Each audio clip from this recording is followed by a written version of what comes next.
waa ku siinaya sadaqadii aad bixisay dhammaan Soomaali weyn oo idil inta ku nool gudaha iyo inta ku nool dibaddaba waxaan naftayda iyo naftiinaba kala dardaarmayaa barnaamij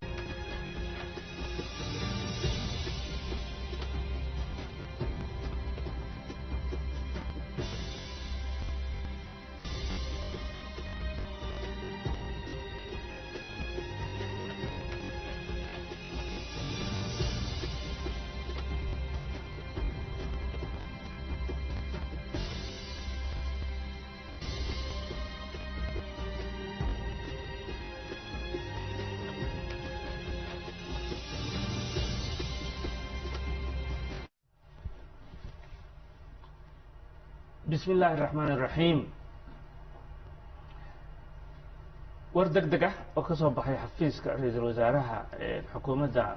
فدرال الصومالية أيا رئيس الوزراء حسن على قيرة وهو حلكي كقاضي سدح وزير إسلام كانوا مقعاوي سدح وزير وعصب رئيس الوزراء جمهورية فدرال الصومالية مدن حسن على قيرة أيا سدح وزير حلكي كقاضي إسلام كان سدح وزير وعصب ومقعاوي حلالكاس بنعناضي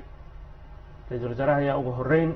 xelalkii ay hayeen ka qaaday wasiirada kala ah mudane Yuusuf Garaad Cumar wasiirkii wasaaradda arrimaha dibadda iyo iskaashiga caalamiga ah Marwo Qadra Axmed Ducaale wasiirkii ganacsiga iyo warshadaha iyo mudane Cabdi Faarax Saciid Juxa wasiirkii arrimaha gudaha federaalka iyo dib u heshiisiinta ra'iisul wasaare Xasan Cali Khayre ayaa wareegto u soo saaray oo ku magacaabay saddex wasiir oo cusub oo buuxinaya xilalka banaanaaday رئيس الوزراء جمهورية فدرالك الصومالية مركو أركي قضبك 97 فرقدي السدحات الدستور كمال غاركة مركو أركي قضبك 97 فرقدي سلبات حرفها أ هي باء الدستور كمال غاركة مركو أركي قضبك بقولات حرفها أ باء هي ع الدستور كمال غاركة مركو أركي هولها بحد هوريا الحكومة جمهورية فدرالك الصومالية markuu tixgeliyay talada madaxweynaha jamhuuriyadda federaalka Soomaaliya markuu garwaaqsaday baahida loo qabo magacaabidda wasiirka ganacsiga warshadaha wasiirka arrimaha dibadda iyo iskaashiga caalamiga iyo wasiirka arrimaha gudaha federaalka iyo dib u heshiisiinta wuxuu magacaabay qodob koowaad mudane Maxamed Cabdi Xayir Maaree waxa loo magacaabay xilka wasiirka wasaaradda ganacsiga iyo warshadaha ee xukuumadda jamhuuriyadda federaalka Soomaaliya laga bilaabo maanta oo ay taariikhdu tahay 4 bisha koowaad 2018 sidoo kale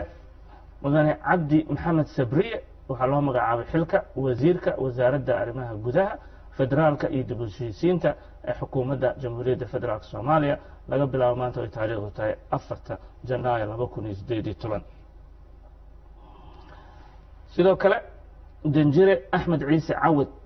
waxa loo magacaabay xilka wasiirka wasaaradda arrimaha dibadda iyo iskaashiga caalamiga ah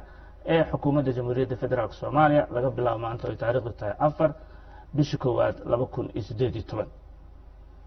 wasiirada cusub ee la magacaabay waxa la farayaa inay si degdeg ah ula wareegaan xilalkooda qodobka saddexaad magacaabidani waxay dhaqan galaysaa marka uu saxiixay ra'iisul wasaaraha jamhuuriyadda federaalka Soomaaliya oo uu saxiixay waxaana lagu soo saarayaa faafinta rasmiga ah ee jamhuuriyadda federaalka Soomaaliya intaas ayay ku egtahay warkii degdega ahaa ee ka soo baxay xafiiska ra'iisul wasaaraha jamhuuriyadda federaalka Soomaaliya waa mahadsantiin